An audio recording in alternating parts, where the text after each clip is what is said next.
You long to guide us in our lives so that we grow and become good and wise and generous. We pray this morning that you would take these words, the words I'm about to speak, and you'd use them to shape us and to make us more like you. Amen. Who's been following the American election build-up for president? Anyone? 3 of us. Okay.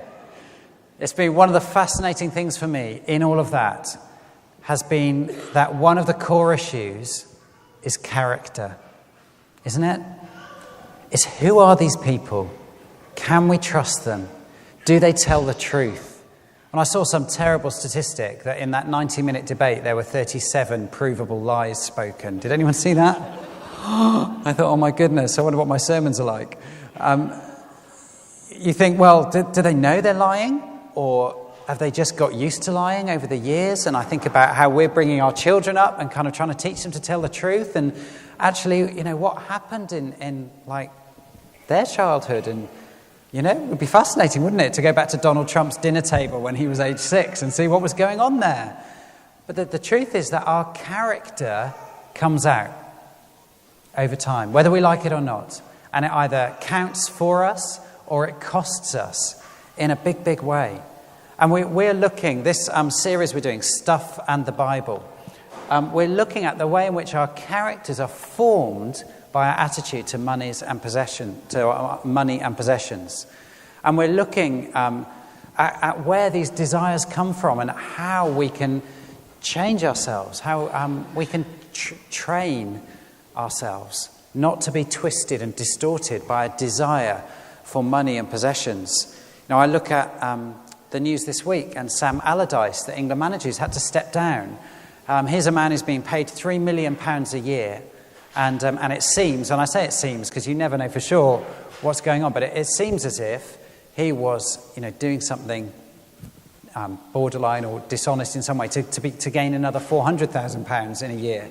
And people are asking the question, well, what are you doing? You're being paid £3 million a year. Why are you taking all these risks and behaving in this way for more? What's that all about?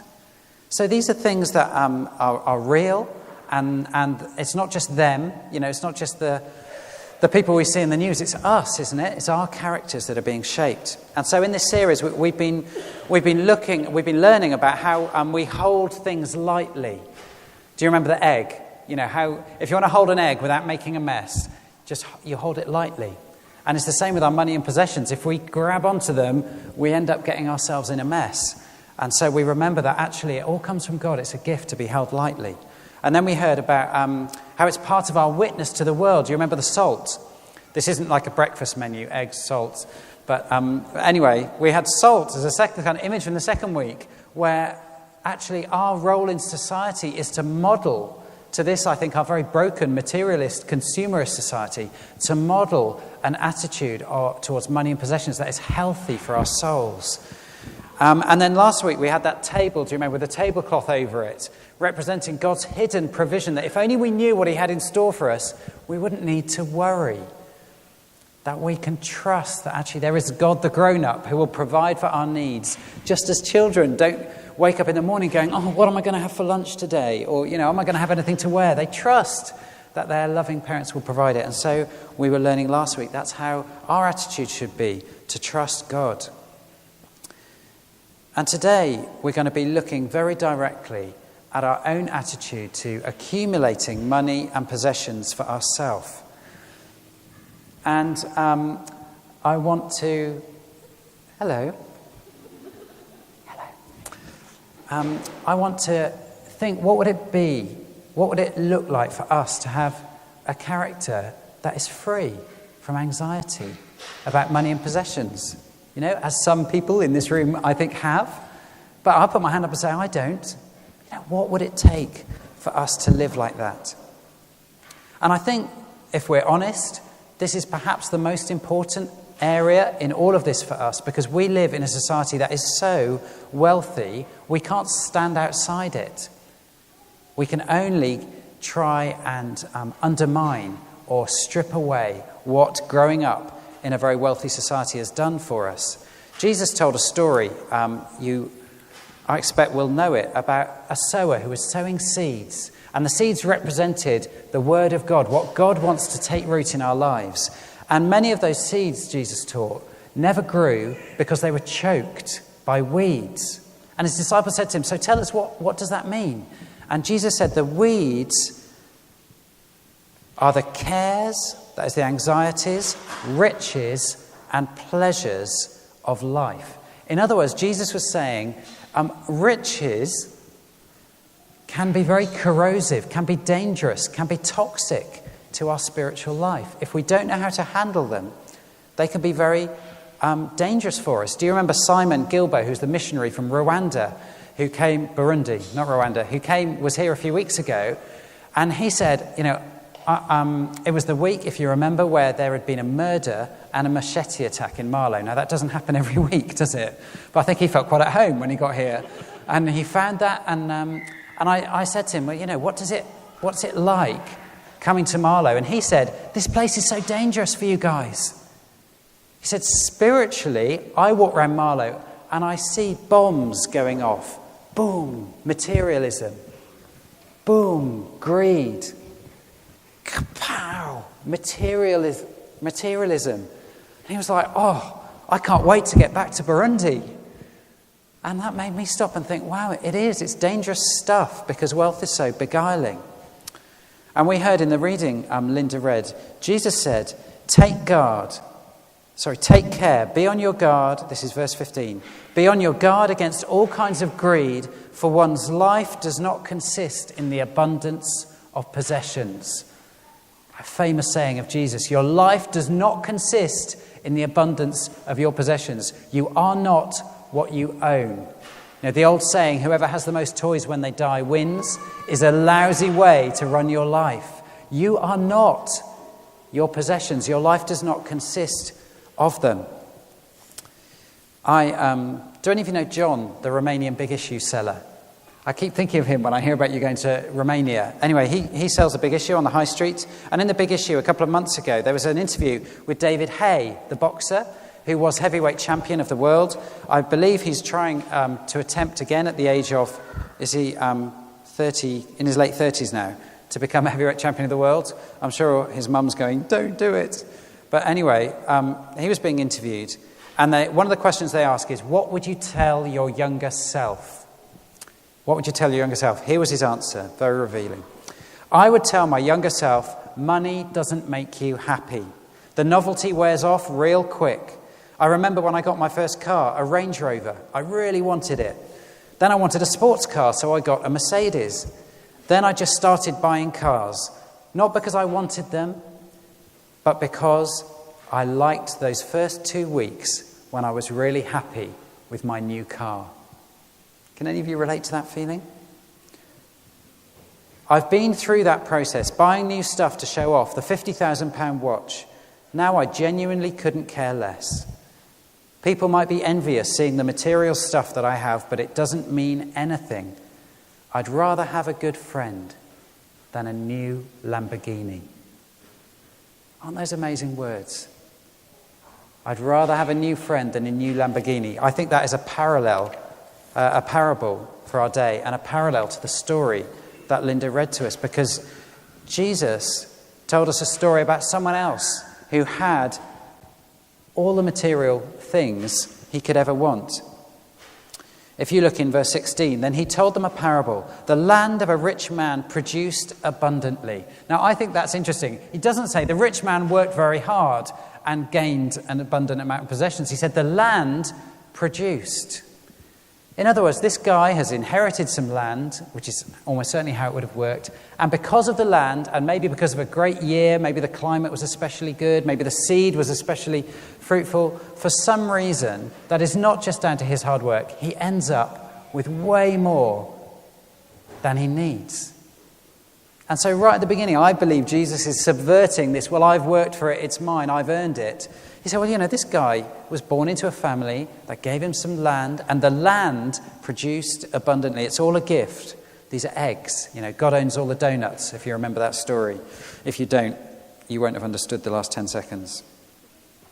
The land produced abundantly, and this brings the man to a decision point which is absolutely critical. And it's a decision point that every single one of us face as well. The decision point is this, in verse 17. He thought to himself, what shall I do? I have no place to store my crops. Okay, that's a decision we all have. I have more than I need. What shall I do? A friend was telling me the other day, saying, have you noticed how many storage warehouses there are springing up everywhere? You know, the big yellow storage and all of this. He went, have you realised in this country we now have so much stuff we can't fit it in our houses. So we're having to build warehouses full of little rooms that we can pile all our stuff in. And then we lock the doors. And, you know, some people probably only go in there once a year, but they've just got their stuff. And they've got so much stuff, they have to find a bigger room to put it in. Now, I know there are very good reasons for using storage facilities. I'm not trying to pile on the guilt if you've just come this morning from the big yellow storage company. But in general, as a society, is it not true? We now have more stuff than we can fit in our houses. And we are filling warehouses with stuff. We've taken the decision to this question, what should I do if I have no place to store my crops? We've done exactly, as a society, what this man did. Because he said, I will do this. I will pull down my barns and build larger ones, and there I will store all my grain and my goods. Why? Why does he do that? Well, he says to his soul, I love the way he has a conversation with his soul. Did you notice that? I will say to my soul, soul, you have ample goods laid up for many years. There's such an important message in that. He thinks that by piling up all his stuff in a bigger barn, the future is going to be rosy. I will say to my soul, soul, you have ample goods laid up for many years. Relax, eat, drink, be merry. Isn't that what we do? Savings, property, pension. Pile it up. Secure our future. But God said to him, you fool. This very night your life is being demanded of you. And the things you've prepared, whose will they be? That's God saying, you can't take it with you. It's going to go like a wisp of smoke. Do you know the only way you can take it with you is to give it away? Because in God's kingdom, what we hold on to, we lose, and what we give away, we keep. Jesus said in the Sermon on the Mount, store up for yourselves treasure in heaven where the moth will not eat and the rust will not corrode. How do we store treasure in heaven? We give it away. Now, we find this hard, don't we? I find it hard. We find it very hard to resist this temptation to always want more. Now, I've got a little illustration here. I need a helper. Any volunteers? I'm not going to hurt you, I promise. Kirsty, thank you. Were you at the first service this morning? Good. Kirsty, I am giving you a packet of chocolate buttons. Do you like chocolate? I do. Good. I'm also giving you a question. Okay. The question is, do you want to swap that packet of chocolate buttons for what's in this bag, but you're not allowed to look and see the contents of the bag? Yeah, I am. You will? You sure? Yeah, I trust you. Okay.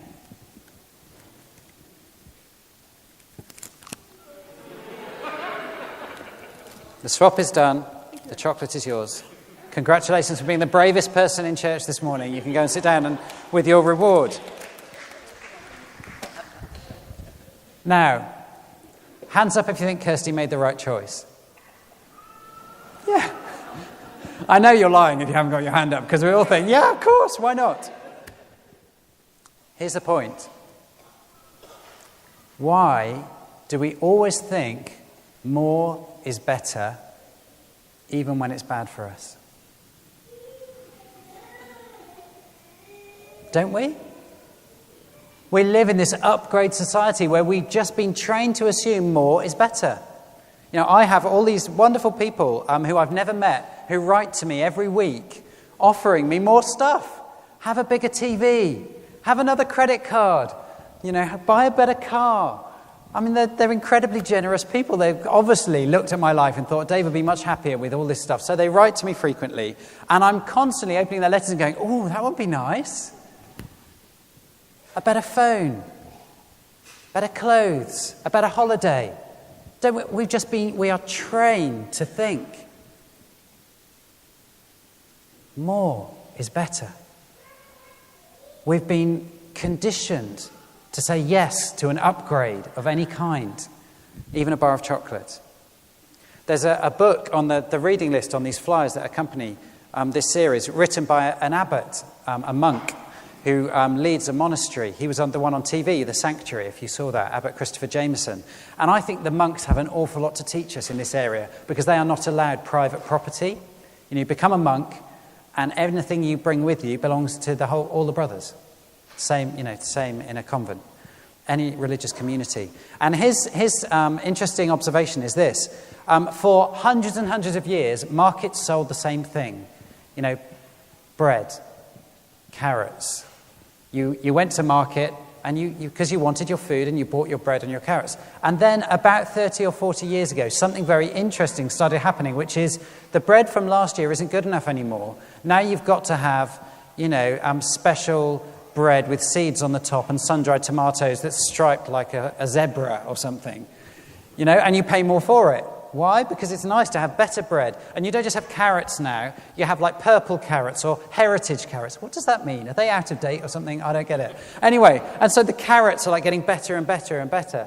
And I remember in the 90s meeting someone who'd come from Africa and walked into Tesco, into the vegetable section. And he came out and he went, I've just glimpsed heaven. I cannot believe what I've seen with my eyes. Do you seriously? Is this like a special shop?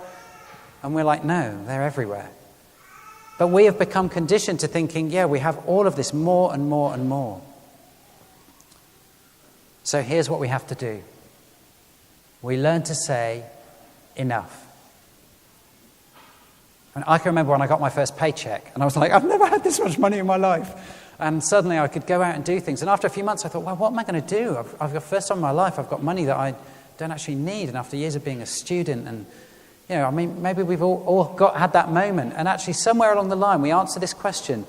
In verse 17, what shall I do? For I have no place for all of this. And we all say, well, I'll have more. Now, I'm not trying to make us feel guilty for all that we have. The Bible teaches us that wealth is a blessing from God to be enjoyed, as long as it is always accompanied by an active concern for the poor. In other words, we're never going to live in a world where everyone has the same amount. Yeah? And the people who have more than average shouldn't spend the whole of their life feeling guilty and thrashing themselves. I have more than I should give it all away. Unless God calls you to give it all away, which he does. Jesus asked one young man to give everything he had away. But if we enjoy our wealth without an active concern for the poor and for sharing what we have as if it doesn't belong to us, then one day, sooner or later, we will hear the words from God, "You fool." And it will have cost us. And if we're unlucky, like Sam Allardyce, it might cost us a whole heap before then as well. So we need to learn to say, enough, trust God. And as Jesus put it, be rich towards God. Now I put it to you, God has been so rich towards us. Forget the fact that we own more than kings and queens did 2 centuries ago.